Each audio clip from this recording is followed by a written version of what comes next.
together with our loved ones. That's always life's best and most memorable moments.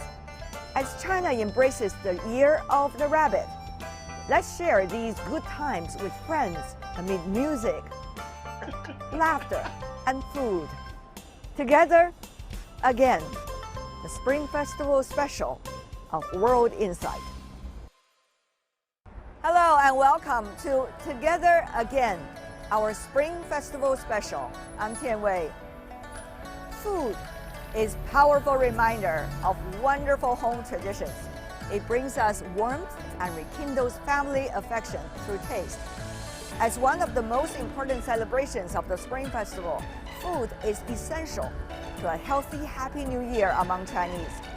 And many dishes are imbued with auspicious and symbolic meanings, either because of the appearance or the pronunciation of its Chinese name. The menu for the first meal of the Lunar New Year is an easy choice for us Chinese. In northern China, dumplings are always the main dish on the dining table. While in southern China, there is a wide variety of choices in different provinces.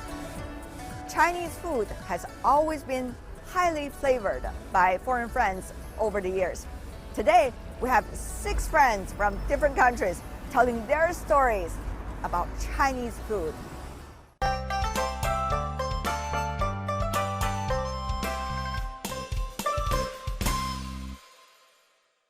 Welcome to this special edition of World Insight, Together Again for the Spring Festival. I'm joined by a panel of great connoisseurs of Chinese food. Sarah Staubach, who is coming originally from Germany. Sarah, how are you? Hello, I'm fine. Hello. And you? Good to see you. Very good, especially when we're talking about food. Yes. Marva Karan from London. Marva. Hello, hi everyone. Nile Vilachis, Hello. originally from Ecuador. Thank you for joining us. Salim Oumeki, who's from France. Salim, good to see you. Clement Megar from also France as well. Hi. Nice to meet you. Hi. So one reason that we are gathering together for this reunion because we all love Chinese food. And you know what? We're going to have a small competition today. You are going to convince all of us why one specific type of food is the best among all kinds of Chinese food. Would you like to do that? Let's start with Sarah.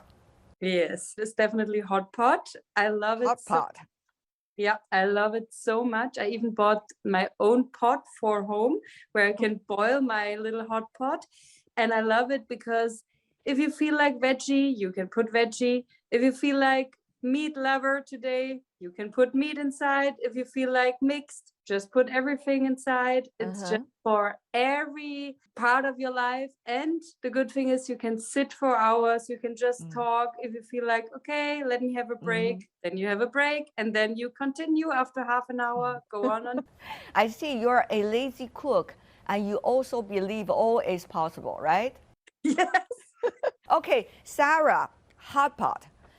Marvin, what's yours? My favorite food is jjajangmian. Jjajangmian. Describe what it is. So it's a noodle with a bean and pork sauce, like a sweet sauce with some vegetables on the side and pickled garlic. I heard that you have a special taste about special garlics. Yes, so I love the garlic in the dish. I mainly have, so the reason why I love this dish is the experience that I've had with having this dish. So I first experienced it in Beijing in a hutong called Fangzhuan Chang Hutong. So it's near Zhejiao Hutong, which is where I lived. And we had a neighborhood pig called Pei Qi. So she was a beautiful big fat pig that would walk around the neighborhood. And I always asked the owner, are you going to eat Pei Qi one day? And he'd always say, no, we love this pig. We will never eat her. But if you like pork, there's a great jjajangmian restaurant in the Hutong. So you can try but not peiqi. You can try pork with black bean and the noodles, and it's delicious. So there's a small restaurant, and that's the only dish they serve. So you go inside, unlike other Chinese restaurants, and they just put the dish on your table, and it's the only thing you can eat. So it takes away the stress from thinking about what to choose from a big Chinese menu. I hope your little picky neighbor is doing well at this moment. I hope she is. Yeah, I have some friends in China looking out for peiqi. Let's go to the next one. Nile, what about for you? Well, for me, definitely the beef tomato soup. I just love it. Tomato soup. Okay. Yeah, it's amazing. At least, for winter, I feel like it's the best dish because it's always warm. So it keeps you warm when you drink it. I love it. It makes your body warm. I always eat this dish when I'm out with my friends. After, we go out or something, we just always go to the same restaurant with Chinese people, Chinese friends, foreigner friends. We all gather together and we eat this soup. I love it. So you have a soup club, it seems. Yeah, yeah. Okay, so it's mealy with a beef tomato soup. Thank you. Let's go to the next one. All the ladies have already spoken. What about for the gentlemen? Salim, your turn. My favorite food, my favorite cuisine in general in China is Sichuan food. I really like Sichuan food. Yeah, I really like hot pot, but I feel like my Chinese friends, when we arrive in the winter, they want to eat hot pot every day, and I get a little bit sick of that because that's all they want to eat in Beijing when it's winter. And also I realized after some time, I realized I was speaking to my friend. I told her, I think I cannot eat stuff that is too hot. Like I need to wait for the food to cool down a little bit before I put it in my mouth. And my friend said, you might have what they call cat's tongue, 猫舌头. And I looked it up. I never heard about this before. So I looked it up and it's a real thing. And then I realized, okay, maybe I have that because compared to my friend, when they put the food, the meat, whatever in the pot, and then they grab it, they put it directly in their mouth. It's me, it just burns my mouth and I don't enjoy it. So I love hot pot, but my favorite, I like the dishes outside, out of the hot pots. I like, chao shou, I like kou shui ji, but my favorite one ever is ganbian sijidou. Like this dish, I can have it every day. They dried it, they fried it, and then they flavor it, and there are several different textures that the beans bring to us.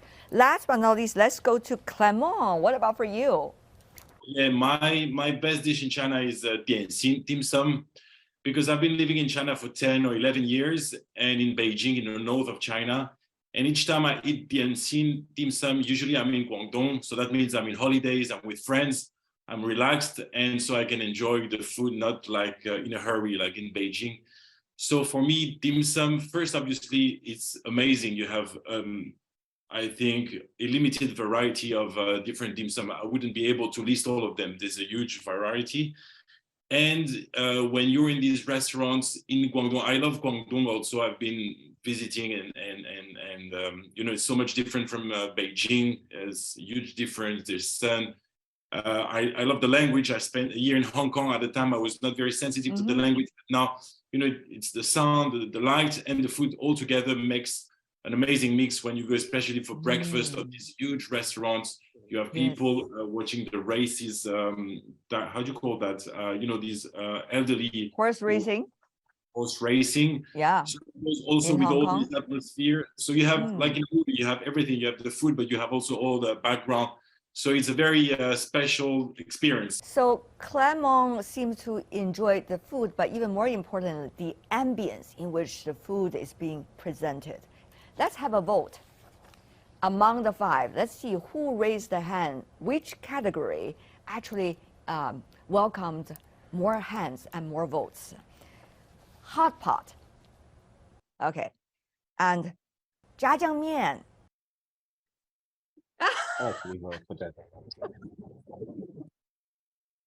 Okay. Mealy is beef tomato soup. My vote doesn't count, okay? Yeah. But I would love to raise my hand. And Salim, 干煸四季豆. Wow, we are almost going to see who wins the competition. Last, Cantonese dim sum with great ambience. We all love all kinds of food that you guys mentioned. Having said that, though, you know, food is something we feel so close to our heart. Many of you guys have been living in China, having many Chinese friends. China has become part of your life, part of your signature. I really wonder, you know, how much food is bringing to you your understanding about China. It sounds like a philosophical question, but actually it's not. I want to start maybe with Marva.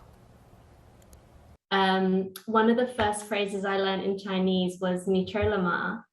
It was a greeting. So when I asked my Chinese teacher, why do you ask "你吃了吗?" as a greeting? And she explained how deeply rooted in the Chinese culture food is, and how food is it's something that brings the Chinese people together, families and friends, and how important it is to daily life. And I really got to experience that, especially when you're having a food like hot pot, Sarah.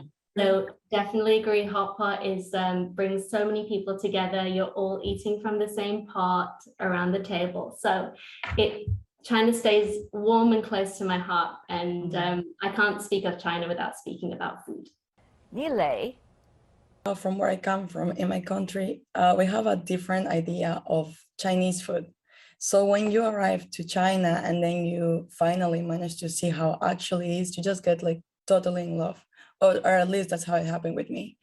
Well, I remember I was in a dinner with Chinese friends, and then I noticed that they have this round table, right? So like you put the dishes on the round table and then you start moving them so everyone can eat from the different dishes. That's something that I really, really like about Chinese food and like the China culture as well, because you can notice that the meal, it's something important. It's culture. It's how you show your friendship and how you gather also family.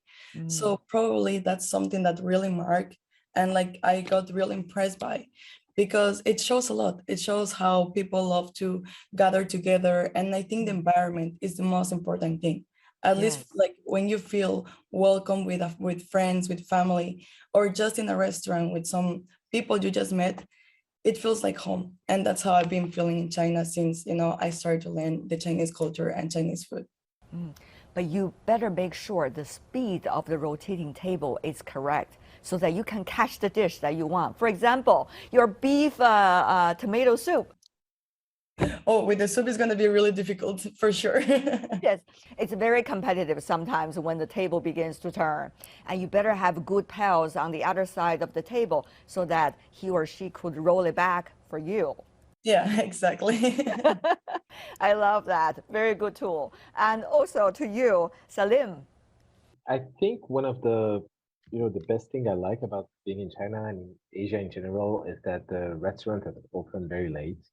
I have a lot of memories going to a 24 hours restaurant in Beijing called Jingdingxuan, because you may be going out with friends or 24 hours, right? I think they're 24 running. hours, yeah.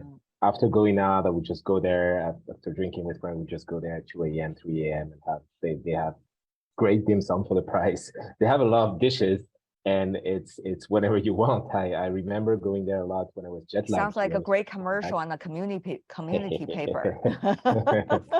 Maybe you'll censor the name of the restaurant then. Yeah, you might have a discount next time you go. But tell me more. You say about going late at night for dim sum, yeah? Yeah, I would go there late at night or even really early for breakfast. Or I remember once I was jet lagged really bad. I was coming back from France and I was jet lagged for like a week, and meaning that I was sleeping the whole day. And then I would wake up, it was midnight. And I was like, damn, I'm hungry. I don't know where to go. I know where to go because I was in China. That's one of the things I really don't like in France, is that all the restaurants close at 9 p.m., 10 p.m. And there's almost no way you will find something open after that time. So yeah.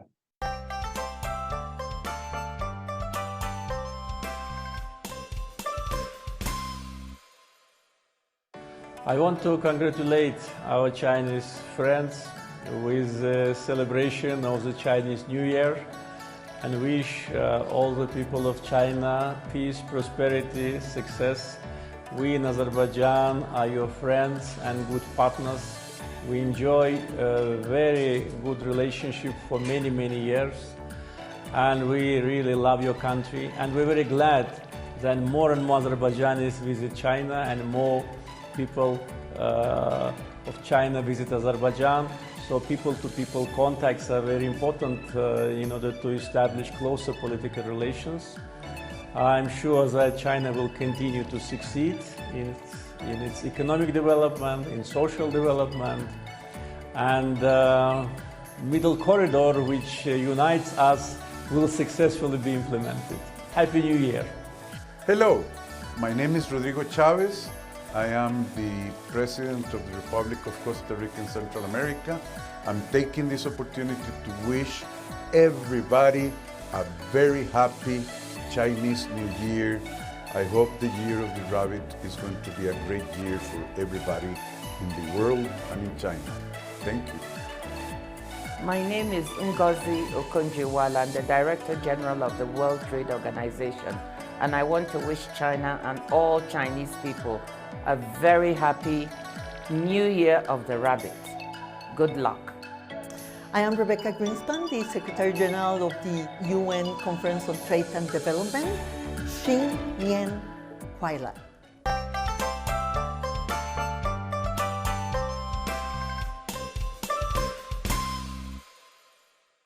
You know, over the past 3 years, we together have a shared experience of going through the pandemic worldwide.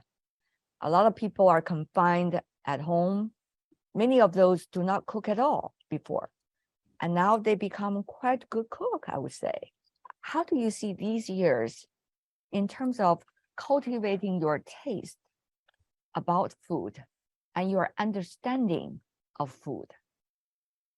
I don't think I've gotten much better at cooking during the pandemic, maybe a little bit better. My problem is I always cook the same dishes. So I had a challenge for a while, is that I would go to the supermarket and buy vegetables that I've never cooked before. I know what they are. I like them when I go to restaurants and try them, but I have no idea how to prepare them. So I've done that for a while. And sometimes it turns out good, sometimes not really, but I need to diversify my diet. This is very philosophical, I can tell. Very practical too. Very practical, yes. So how can we be able to diversify ourselves or be able to jump out of the limits, you know, in the so-called out of our comfort zone? Sarah, since your name has been repeatedly mentioned by some of the others. Yeah, actually, I think I've not become a better cook since the delivery was still available. To be honest, I'm a little lazy. So I decided to deliver food, and I tried out many new restaurants where probably I would have not gone when I would go out for dining. So I liked that idea too. But in terms of cooking, that's why I bought my pot for the hot pot. And yeah, I tried just like 1 pot pasta, 1 pot rice, like just putting everything together, like in the end with a little bit of cheese. Yeah, do you like it? Yes, but not as much as if I go out. I think you can start a TV show or a social media show or something about pot cooking. Yeah. Yeah, that would be a great one. Yeah. I like that. Yeah. And Marva? I also didn't. I tried cooking in the pandemic, but I realized that eating for me is more of an experience that I want to have. So I didn't get so great at cooking, but more so really looked forward to getting out there and eating again. But when I was in Beijing for much of the pandemic, and it was really easy to order. Maybe Salim, when you are running your own bakery, you need to think about more inventive ideas, bringing some of the Chinese flavor into your French bakery. We are already doing that actually. We're using one of the. I mean, we didn't invent that. It's a French pastry chef in Paris that invented it. They started to use Sichuan pepper with chocolate, and it's a great mix. I really love it. I love Sichuan pepper, obviously, as I told before. I love, part of me loving Sichuan food is because I love Sichuan pepper a lot. But it's a great mix with sweet stuff as well. And yeah, chocolate truffle with the Sichuan pepper are amazing. When I went back to France, I did that for my mom, and it was really interesting. Just trying to find the Sichuan pepper was also not easy because there's different ones. Like people will make the difference between majiao and huajiao. There's the green one, the red one. So I was, when you start to cook and prepare stuff, you have to figure out which one is the right one. Exactly. The ingredients are very varied and so much diversity. Even a thing produced in this locality could taste different, even though they have the same name. It's very much like what you have in the French food too. The sausage and also the cheese and everything. It's very different, and yet that is the fun thing that we want to, acquire the knowledge of where they're coming from and what's the best taste and what food that can they cook the best, even about the pepper. And also, Nilay. I'm not gonna lie, my cooking skills are not the best. Well, but you have the beef and tomato soup. I have it, exactly. And as they said before, it's 24/7 here in China, so it's easy to get, right? But about cooking, I think I've tried the most easy thing here. It's chow fan. So just some fried rice with some veggies and on like whatever you basically find around your kitchen, you just put it in the rice, you mix it, and it always end up good. So probably that's my skills for now. I think you're up on the ladder. The only thing is to move up. Yeah, you're already starting. What about for you? I saved the best for last, I hope, Clement. Yeah, I've been starting to cook not for the pandemic, but for healthy reasons. I was spending too much money on YMI on delivery, so I started to cook, and it was also always the same. No, I mean there's a lot of things, but I'm trying to be healthy because I'm old, so I need to care about my shape and stuff. So I started to cook for that, and now I'm actually cooking a lot of stuff. But what I wanted to say is that my friend asked me, are you cooking French or Chinese? I said, I don't know. I took a picture because, I do rice and vegetable and meat. I don't know if it's Chinese or French, but always there's this bowl of rice, which makes it quite Chinese. And also I went back to France for recently for 2 months. And always, the French, they serve the meat with French fries. I don't know, French fries all around. And I can't do that. I need rice. So each time I go to a restaurant, can you replace the French fry with rice? Each time they watch me weird. Plus, I need my hot water, which also looks weird in Europe. So I cook a mix of French and Chinese, but I think the Chinese element in me is quite strong now. I have all these rice needs to be on the table, otherwise I feel a bit lost without rice. Yeah. I think all you told are about mouth-watering dishes and unforgettable experiences. I know some of you remain in Beijing and has been together with many Chinese around this country, experienced quite a lot over the past few years, just like many in other parts of the world. And some of you already in some other cities around the world, but willing to come back. I want you to give me a picture about a good meal that you will have. Either the first good meal you will have when you are coming back to China, after China adjusted the COVID policy, or the first meal you would have with your loved ones, your best friends that are coming back to China, have a reunion with you, or your parents visiting you in China. Oh, if I can start. Okay, yes, Sarah, you're always the first one, according to Clement. Yes. No, okay. If I say hot pot again, would that be weird? But that was the first thing when I came back to China in September. Hot pot. Sarah, I do not have any issue with you when you say hot pot, because one hot pot could be very different from another hot pot. And especially for that special meal, I want you to describe to me that hot pot you had. Okay, it was with the mutton, like with the goat meat, like the tiny sliced one. Like I like the very sliced one, like the very thin one. So I'm like, I just sat in this hot pot restaurant and enjoyed my dinner, and I was like, enjoyed my freedom after 7 days of quarantine, and I was like, yes, that's my day. I can almost feel the way you felt then. Yeah. Thank you for sharing. Nile?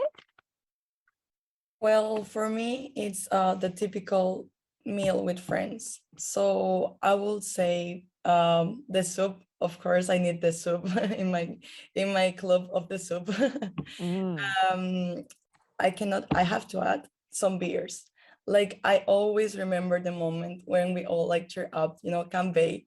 I feel like that will make me feel like home again, That's the most important. That's a good one. Tian Wei. Tian Wei. Yes. Marva. Oh, I think I'm now swayed with this hot pot story that Sarah just gave us.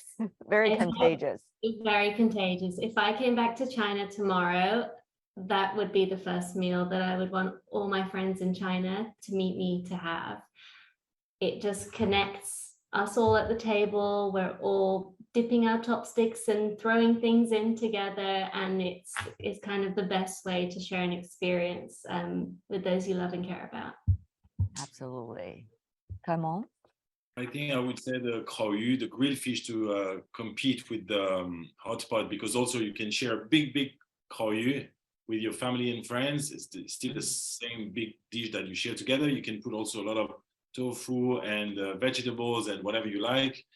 And fish is healthy. So yeah, I think obviously there are too many things I would like my friends and parents to come and share with me, but yeah, why not kaoyu? I love kaoyu. Sounds great.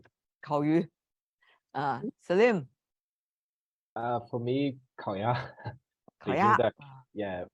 I think that's usually when I go back to China, I go to Beijing. That's where I live first, and there's a couple of there's one specifically kaoya place that I like, and I can also get the jiajiangmian there. They're amazing. So I get both these two things, and I'm really happy after that.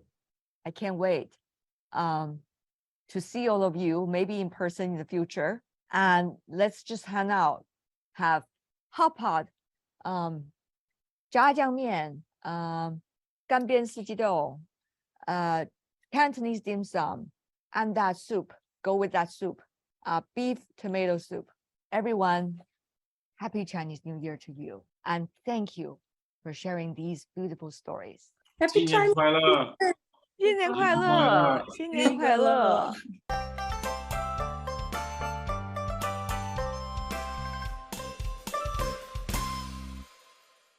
I always enjoy the talk about food.